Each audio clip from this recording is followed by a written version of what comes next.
The Governor of the Bank of England has apologised for describing global food prices with the word apocalyptic. He was speaking to the Treasury Select Committee.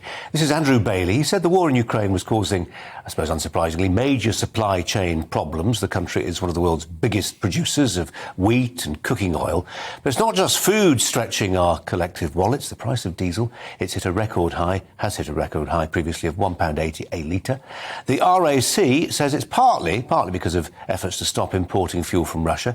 Petrol prices have also gone up, wholesale prices, increasing by nearly 3p a litre since the start of May.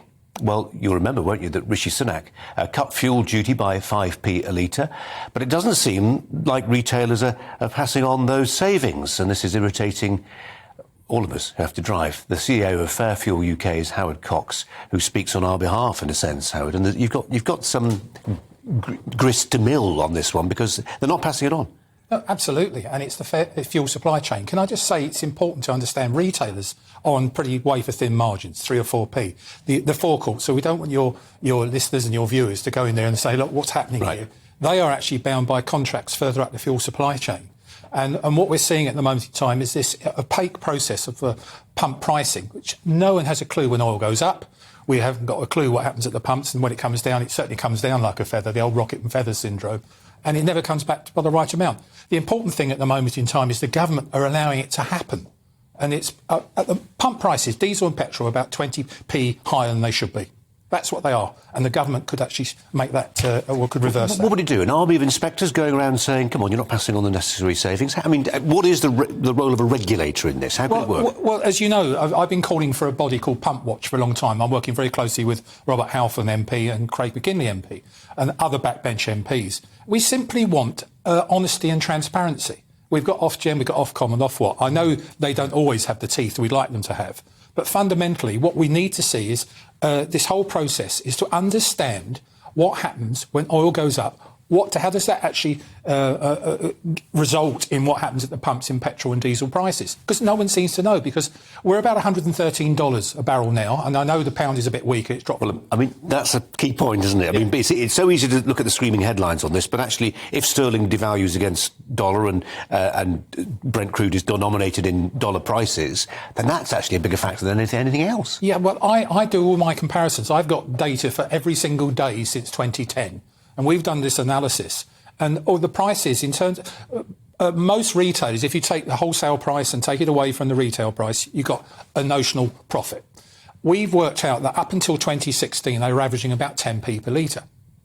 Since 2016, it's 20p per litre. Why? Why have they raised that? Now, in that time, we've had lockdown, we've had COVID, and obviously less people were driving, so they're trying to up their profits. There's lots of reasons for this. You can do this. But the point is, I've got no problem with them making a decent amount of money whatsoever, a decent profit, but I do object to the fact that we're being fleeced without understanding why. Andrew Pearce is alongside me. Andrew, the Mail's done a lot on this, and we will get Howard, before he leaves, by the way, to remind us of just how much the government takes in a litre of fuel in tax. Look, it's a scandal. And when he announced that fuel duty cut, we all thought, how much of that is going to be passed on to the motorist? And it's not happened. And I'm glad to hear, actually, from Howard that it isn't the nice man at the petrol... my little local petrol station is not passing it on. It's further up the food chain, and they are making serious amounts of money. And so is the Chancellor. I'll tell you how much they're making. For once I've made you can tell us, can't you, Howard? But £7 million a month on 3.5 billion litres of fuel sold. It's a lot of money. It's a huge amount of money. They're getting a shed load of VAT, everything like that. And don't forget the VAT is on the duty as well. It's a double taxation. There's all sorts of things morally wrong with this.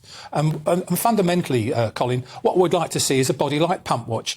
Let's do it in 2 stages. The first stage, let's do it voluntarily. It'd be nice to drive down past a garage with a kite mark. I adhere to honest oil when oil changes, that sort of thing. If they don't do it after that, let's jump on them with a full-blown off-gem. We had a survey, and something like 80% of our 50,000 people responded.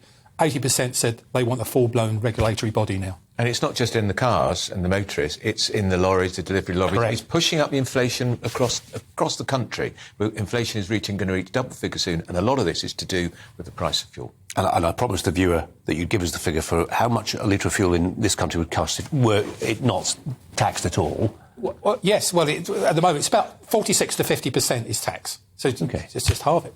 it would be halved in price. Roughly. Yeah. It's a massive cash cow for the We're very Exchequer. cross. Yeah. We are still the highest tax drivers in the world, by the way, even with that 5p cut in duty. And remember, and we've got the highest tax burden in this country for 70 years, and we have a Conservative government. How did it happen? Yeah, how did that? You two have developed very good rapport, by the way. Worry me slightly. We've done that. Yeah, we have. Howard Cox, really appreciate you coming in. Thanks very much indeed.